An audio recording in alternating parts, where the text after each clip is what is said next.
Sweet. So, Hi, how you doing? good. How are you? Good. Let's start with you introducing yourself. Hi, I'm Jackie Levin. I'm a torch working glass artist. I live in Seattle and I've been doing glass for 7 years. I've been on the torch for five. Okay. And what is your glass name that you go by? My glass name is Jackie's Glass, Jackie's.glass on Instagram. Okay. And why did you choose that name? I originally wasn't super sure that I wanted to do only ducks. So I knew for sure that it was going to be glass. I really like glass. I knew for sure that I was going to be making it. So I decided on Jackie's Glass to start. Now, like years and years later, it's clear that I'm only making ducks. So I probably could have named it some duck thing, but yeah, I just chose something that related to me and what I thought it would be from the start. Well, it gives you options in the future too, right? Yeah. What was the first thing you made in glass? So I started out in the hot shop and I was making like cups and vases, I think, for the first few like beginner classes that I was doing.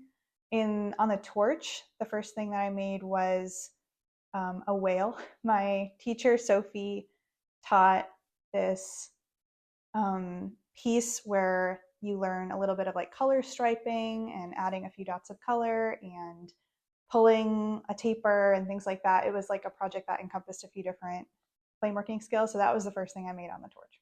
Okay. And do you still have any of those? Yeah, I still have the whale.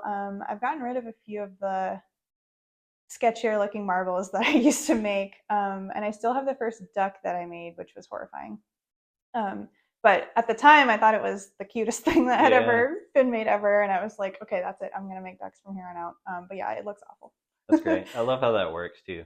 Like the farther you get in your career, you kind of start looking back at that work and you're like, oh my God. But then some of them I feel like also you kind of enjoy more. Like, Yeah. and the ugly duckling I feel like works Oh, well yeah, for that you works anyways. perfectly. So you kind of talked about it a little bit, but tell us about how you got started in glass.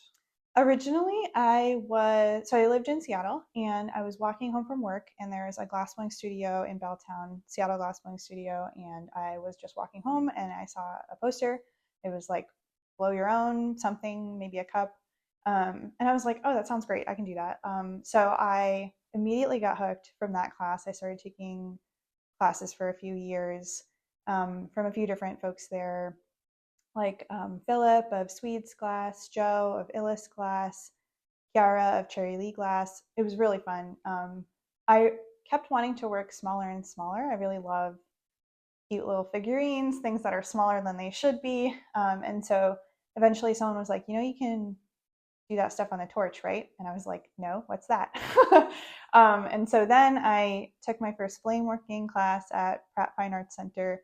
Um, and that was when I got really, really hooked. That was the point where I finally understood people who think about their craft all the time and like have a sketchbook and want to do their craft all the time. That was the first time when I felt that moment of, I want to be on the torch right now. Why am I not on the torch? Like, how do I get my next time on the torch? Um, and so, yeah, I started in the hot shop. It was kind of bigger vessels, which were cool. And I loved how glass flowed. But I really wanted to make tiny, cute things. And that the torch allowed me to do that. That's great. Were there big influences when you started? Besides maybe Um, some of the people that taught you, but yeah, definitely the people that taught me were big influences. I also really like sculptors in other mediums. I like looking at like crochet artists. I buy a lot of crochet ducks and things like that for my home. Um, some stained glass artists. I was also really inspired by like color and influenced by how like abstract painters I follow on Instagram using color, things like that. Um, Sometimes all it would take for me to get excited to make a new duck was just to see a painting in a gallery or something with interesting colors. I would take a photo of the colors and like make a duck based on colors that I could make that were similar, like things like that. So just other art, I guess, in general was what was influencing me. yeah, it's great to hear. Where did you first sell your glass? Online on my website. I My website was originally kind of in stealth mode. I was just selling a few commissions to friends and family and friends of friends, and then more and more people started asking for ducks, and I was like, okay, let me put a few on the internet and see how it goes. And my first big show was like I did a craft fair, Urban Craft Uprising, and that was really nice. I got to meet a bunch of people in person for the first time. But yeah, those kind of happened similar timelines. Like I launched my website and I went to Urban Craft Uprising to sell ducks.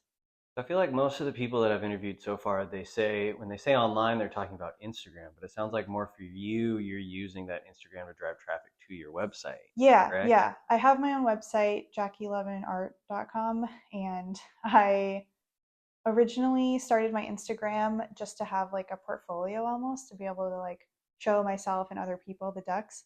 And folks liked it, and it wound up being a good way to drive traffic to a place that I own on the internet, like my own website that I am in charge of and can manage how it looks and feels and functions. Yeah, do you feel like you have any kind of not struggle, but like people not wanting to go to the website, they want to just deal with you on Instagram? Hmm. Does that ever happen? Um, Not really. I don't think so. I usually direct folks to the website to like read more information about the decks or see if one that I've made in the past is similar to what they like. I don't think I've encountered much of that. I sell figurines. There's a lot of websites that sell figurines, so I think it's like pretty common and people are used to it. Yeah, I just hear I think a lot of my peers being like, "Oh, well, it's another step." And I don't think Mm. people want to make that Hmm. another step. So I think it's really refreshing to hear that you don't really seem to have any struggle with that. That's Yeah. great. There's certain objects that you made at the start that you still make. Certain objects I make. Well, okay, so definitely ducks. I actually found the duck shape pretty early on into flame working. Like within a few months, I found the ducks and I decided to do that. Oh, okay. And then I still make some of the like animals that my first teachers taught me, like turtles and dinosaurs. Nowadays, I don't make those on their own anymore. I always duckify them or attach a duck to it or something. Like I don't make them on their own anymore, but I still do make them as part of a duck sculpture. Yeah, it's great. So yours is going to be more an interesting one too. Is paint a picture of what the scene looked like for you when you were starting, and I think that'll be great from Seattle too. That'll be an interesting thing. Yeah, definitely. Um, so I'm really grateful and lucky. At least when I started, which was about 5 years ago in Seattle, I was surrounded by people who were incredibly welcoming. I've heard accounts from other people that like haven't had that same feeling or group of people around them, and so I know I'm really lucky to have that. But every single person I met was willing to demo like in their spare time to me something that I was interested in. If I like complimented a piece they were working on, they were like, "Here, like let me show you how to make that piece or let me show you how to make that technique." Like nobody was gatekeeping. Everyone was really welcoming. And then my teachers were so kind as well. Like my teacher, Erin Swanson of Swan Glass, has been just like a really incredible mentor and has helped me set up my own garage studio and has shown me so many techniques and is always available to help me with like color decisions and things like that. So overall, everyone has been so kind and excited and complimentary of each other's work and willing to help. So the scene was amazing when I came upon it. I know that is the work of so many other people who came before to try to make it more welcoming and inclusive, but at least for me, like it was a really privilege to just land in a welcoming community immediately. Great to hear. What inspires your work the most right now? Right now, I keep a sketchbook and I bring the sketchbook with me everywhere, like on vacation, to the restaurant, to the park. And I like to draw duck ideas. And I like to get inspired by people giving me ideas like, oh, Jackie, you should make this duck. I also like to see, like, what are my friends up to? Like, someone went climbing a year or two ago, and I was like, let me make a climbing duck, things like that. I also get inspired, like I was saying earlier about the other sculptors and other mediums. I really like to see like um, crochet artists. What are they up to? How might I translate some of those techniques into glass? And then yeah, glass artists that I see and work with every day, like Erin. It's really cool to see pipe work and hollow work, really interesting, intricate patterns, and see if there's something that I could take from that and put in a solid duck figurine that I make.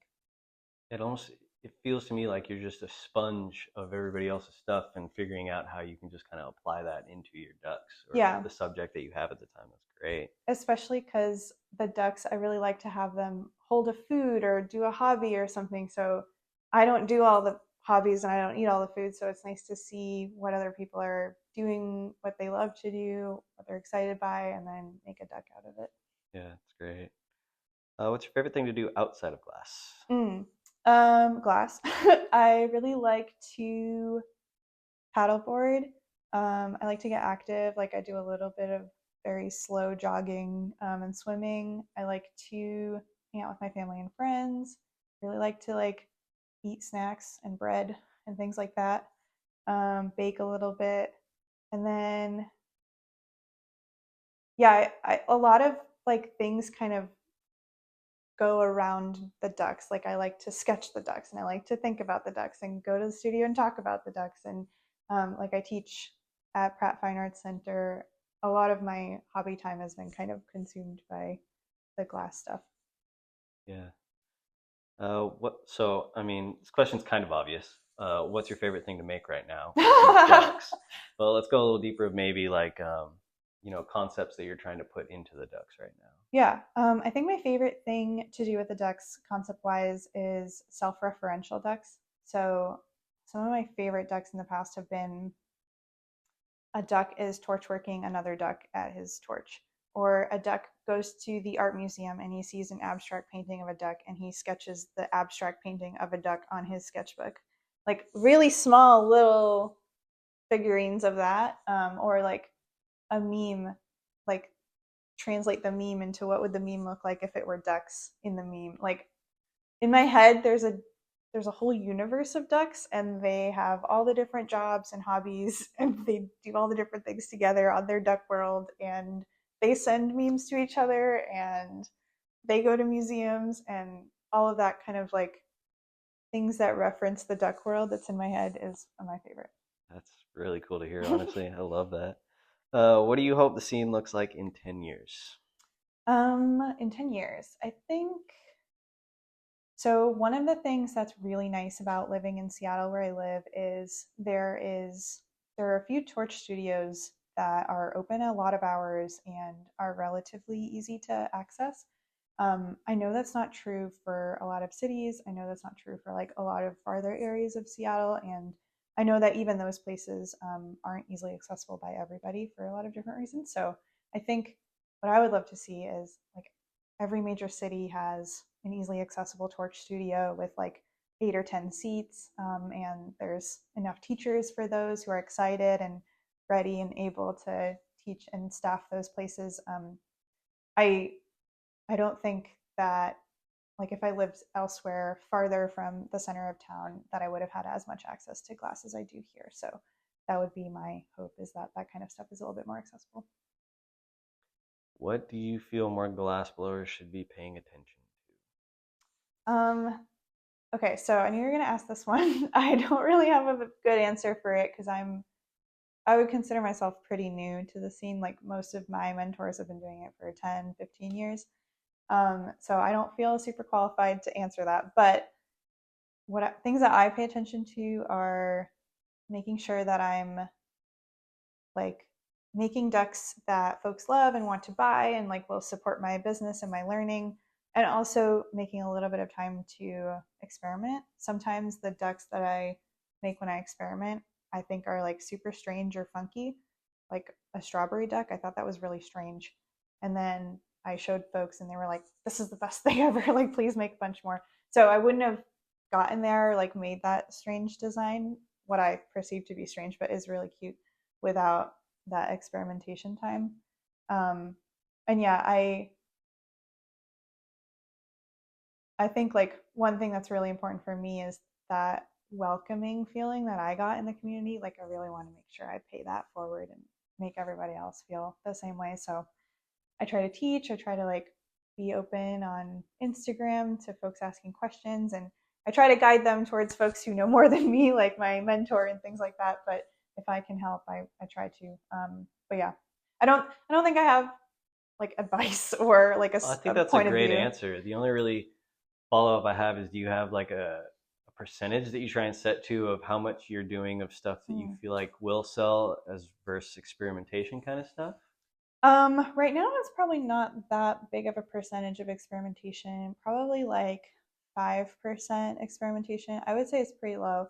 I just get really excited about making ducks for my shop and thinking about people with them in their house and how cute it'll be. So sometimes I skew a little heavy on the shop the shop stuff. But yeah, I try to occasionally, if I can and have time, take a class.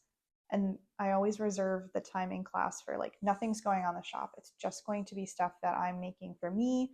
Weird stuff from my sketchbook that's been collecting dust for a few years that like was really difficult when I drew it and I didn't realize how hard it would be. And now I have more skills. Let me try it in class and get some mentorship on it, things like that. So I try to like schedule class time if I can, to forcibly give myself a block of time where it's just experimentation. Great. All right, last question. What do you hope to accomplish in glass? Mm, let me think. Um, People ask me like, "What are your goals?" sometimes, and I'm like, "I don't have goals. I don't want to attach goals to it. I want to make all of the ducks in my journal at some point, which is hundreds, so that feels unattainable.